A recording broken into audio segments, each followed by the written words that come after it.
39ನೇ ರಾಜ್ಯ ಕಾರ್ಯನಿರತ ಪತ್ರಕರ್ತರ ಈ ಸಮ್ಮೇಳನಕ್ಕೆ ಅನೇಕ ಗಣ್ಯರು ಸಾಕ್ಷಿಯಾಗಿದ್ದೀರಿ.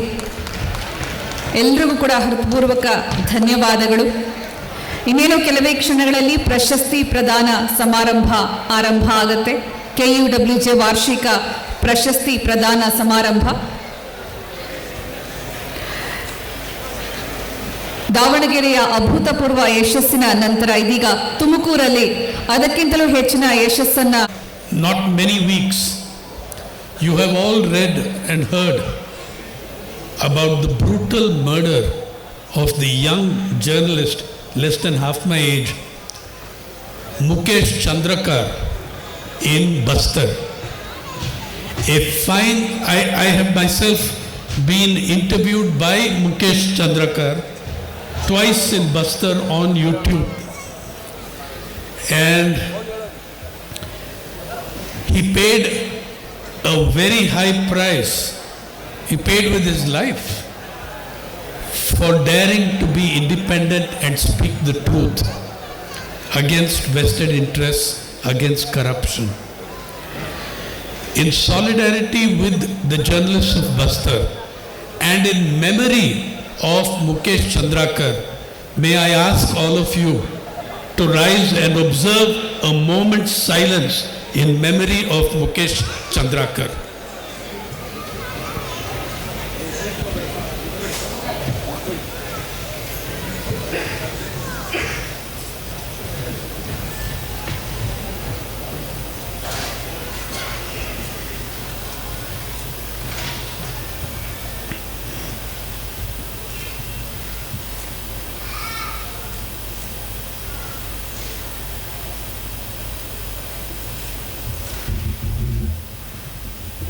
Thank you.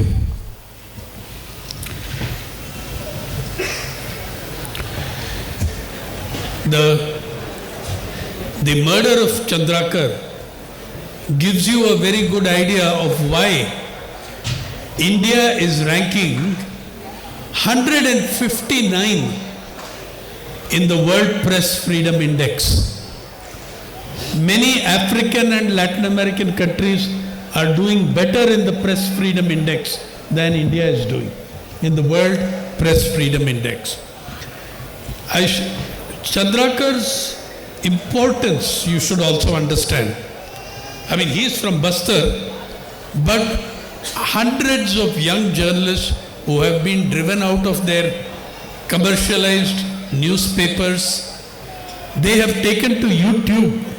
Chandrakar was a journalist writing in the newspapers.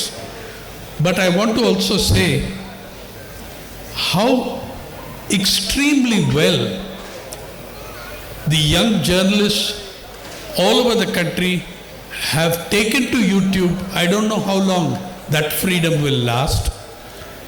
But if you look at the 2024 June election results, the only people, the only media, the only journalists who predicted that the ruling party would lose 40 seats in Uttar Pradesh, they were not from any channel or newspaper. They were young independent journalists on YouTube in Uttar Pradesh. They predicted that the BJP would lose 40 seats. I did not believe them when they were telling me that, but they did it. All of them have had experience as journalists in newspapers like you and me. I want to make 3 points, and that's it today. Look, where are we today in the media? Where are we going? And what are the things that are lying ahead of us? On March 31st last year, March 31st, 2024, the giant service analysis agency, Ernst & Young, many of you heard of EY, Ernst & Young, they bring out a report every year on the financial value of the Indian media. First, I want to say that there has been a divorce between media and journalism. Journalism is what you and I do for a living. media have gone away from journalism. They are corporate entities. They exist to make money. They exist for profit. If the news goes against their profit, they will kill that news. I'll give you 3-4 examples. Ernst & Young calculated that on March 31st, end of financial year, March 31st, 2024, the value of the Indian media, and they're only talking about listed media companies listed on the exchange, the value of the Indian media was 2.32 trillion rupees. Trillion is 12 zeros. 2.32 trillion rupees was $28 billion at that time. Okay, please note that the value, personal wealth of the biggest media owner is Mr. Mukesh Ambani. His personal wealth of $118 billion is 3.5 times the total value of the Indian media. Okay, he is also the biggest owner of the media. He is also the biggest advertiser in Reliance and associated companies. In private luxury advertising, they are at the forefront. On April 1st that year, the value of the Indian media went from, on April 7th, 1 week later, the value of Indian media went from $28 billion to $36.5 billion. One deal, just one deal. Ambani's Jio signed a joint venture and merger agreement with Disney Hotstar. The value was worth $8.5 billion. The value of that deal, $8.5 billion, and it gave Mr. Ambani control of 60% of all streaming in India. All your streaming networks, 60% of all streaming in India belongs to one man. Now, $8.5 billion value he added to $28 billion. Already in that $28 billion, he is the biggest owner. So you are looking at a $36 billion industry in which one individual owns more than 40%, at least in the listed industry. Please also, when you watch your television, you see ETV Kannada, ETV Malayalam. These are not owned by Enadu TV, they are owned by Mr. Ambani. Please know this. Only the Telugu channels are owned by Enadu TV still. All the other 19 channels are owned by Mr. Ambani. Through a wonderful organization he created called Independent Media Foundation. Independent Media Trust, something like that. Okay. Now, the impact of this kind of concentration of media, hyper-commercialization of media, that's happening all over the world. It's not just in India. And please see the link between the media owners and power, not just in India. Look at it in the United States. All the big digital monopoly owners have surrendered to Donald Trump. Before he has even taken the inauguration, before the inauguration of Donald Trump, Mark Zuckerberg has prostrated himself before Trump. Elon Musk is living with Trump over there in the White House practically. Bill Gates is attending the inauguration and he is also making sounds of, praise the Lord, Donald Trump. Okay?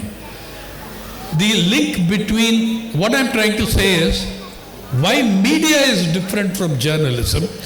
Media is a corporate entity, a super corporate entity worth hundreds of billions of dollars. And we have to analyze this media as corporate entities. Now, when we have increasing let me give you 3 examples of how media are acting against journalism. On March 24th, midnight of 24th, 2020, Mr. Modi declared lockdown for 1.4 billion people with 4 hours notice. What then happened? One good thing the Modi government did.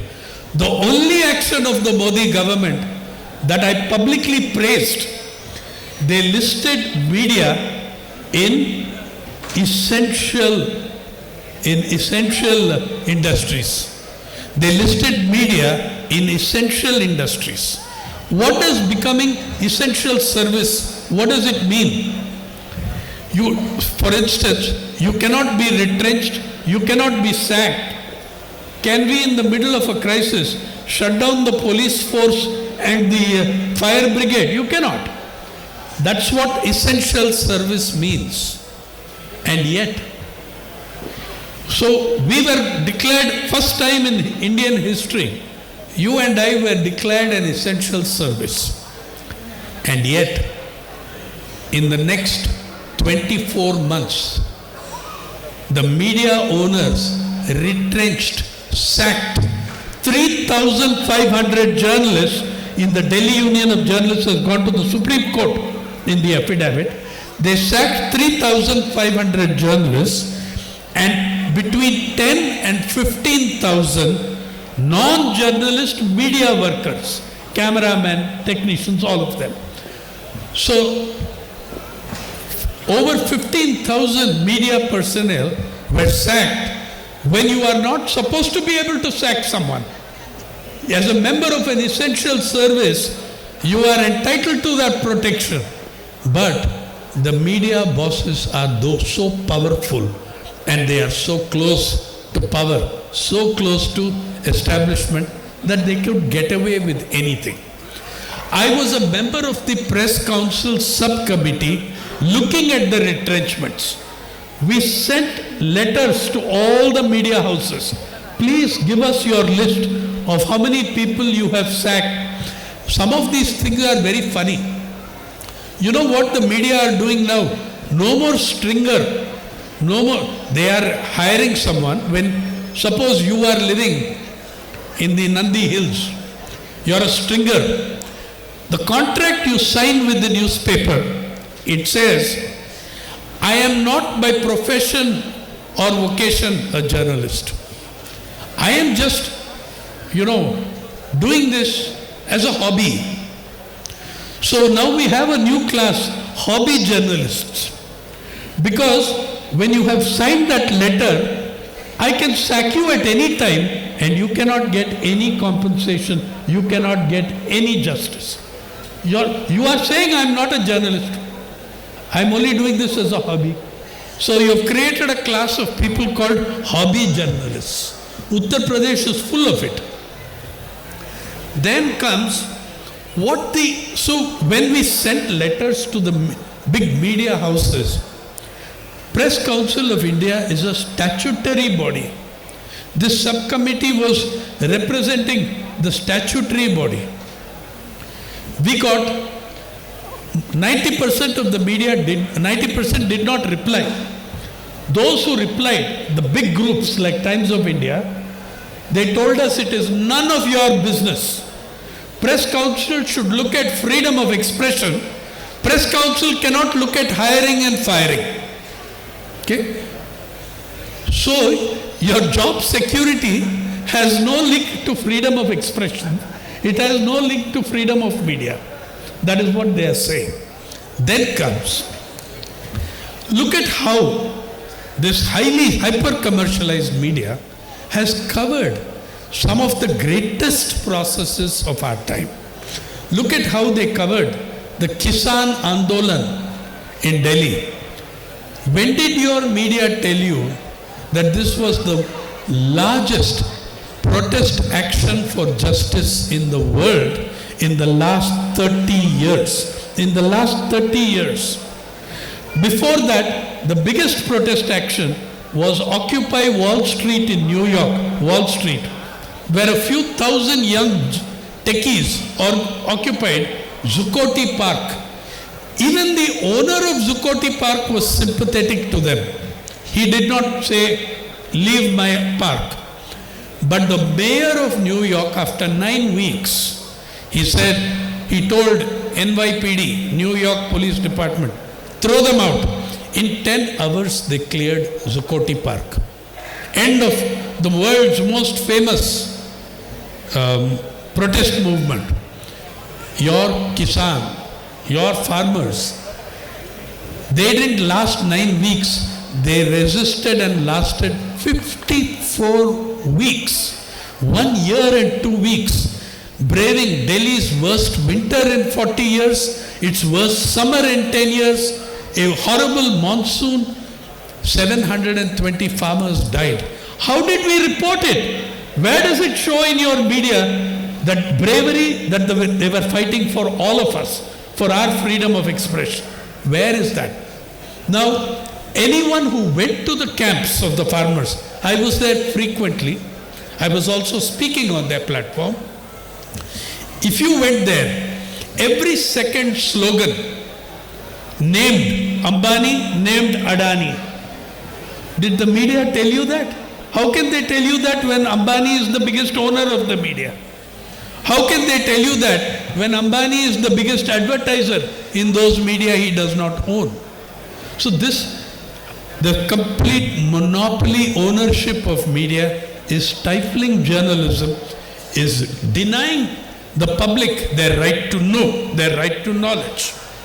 Second, again you could see in the COVID-19, to this day, can any newspaper, can you point me to one channel, one newspaper which tells you how many Indians died? How many Indians died? Do we have, can you show me one editorial which says this many Indians died? No. If you look, Harvard Medical School, Lancet, World Health Organization, who was science part of WHO, was headed by an Indian, Dr. Soumya Swaminathan. WHO said 4.7 million Indians died. Immediately the government attacked WHO. Lancet said, Lancet is the leading medical journal in the world. They said 4.2 million Indians died. In Global Development Council, Washington DC, it said 4.9 million Indians lost their lives. Johns Hopkins University gave 3 estimates, different methodologies, but all 3 methodologies showed that more than 4 million people had died. But what did Government of India say and what did our media say? Government of India said 4,86,000 people died. Once the Vishwa Guru has spoken, the media dare not question. Once the Vishwa Guru says not even 500,000, does the media dare question it? Where is the courage of this media that we were so proud of for its role in the freedom struggle, for its role in Indian history, a media that is the child of the freedom struggle? Okay?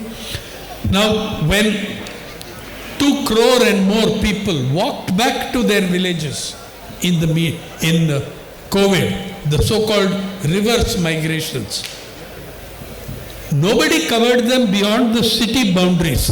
In People's Archive of Rural India, which I represent, our reporters went back with them to the villages. Otherwise, the newspapers which have the money to send correspondents to Davos to cover World Economic Forum in the world's costliest city in December, they don't have the money to send a correspondent to Marathwada or northern Karnataka to cover the drought. Yeah? They don't have 20,000 rupees to spend, but they'll spend 5 lakhs sending a correspondent to cover World Economic Forum in Davos. The fundamental feature of our time is the disconnect between mass media and mass reality. You are the people, the journalists of this country, independent journalists who are standing on the front lines of defending the public's right to know, of defending the Indian people's right to freedom of expression, and it's because of the importance of the importance that I have come here today to salute you, like I did 2 years ago when when you had the Lit Fest in Karnataka, where you felicitated a handcart driver whose cart had been destroyed, the watermelon Nasir Khan had been destroyed. Karnataka has stood up. The writers, journalists, reporters of Karnataka have stood up. Some of them have paid a terrible price. M.M. Kalburgi was an academic, but he was also a prolific columnist and writer. He paid the price. Gauri Lankesh paid the price. I say this to say that Karnataka's journalists have stood at the forefront of the defense of freedom of expression. And we all need that more now than ever. There are many things that we can all do in this situation.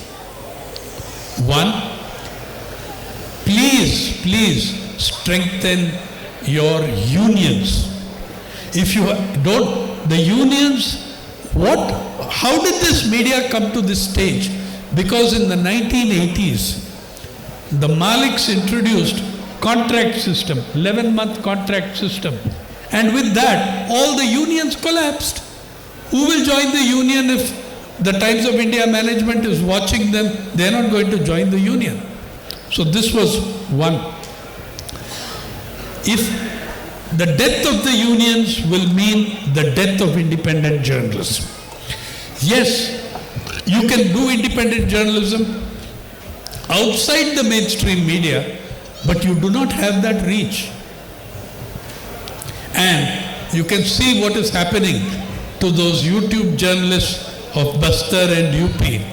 They have no great organization to protect them and cover them.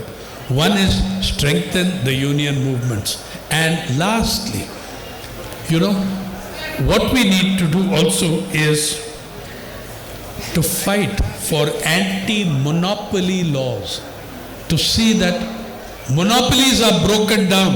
You have done this in the past, in 1969, bank nationalization, etc. Even the United States has anti-monopoly laws in the media, but not India. I think you have unions, public action, mass movements. That is the way to defend press freedom and freedom of expression in this country. Thank you.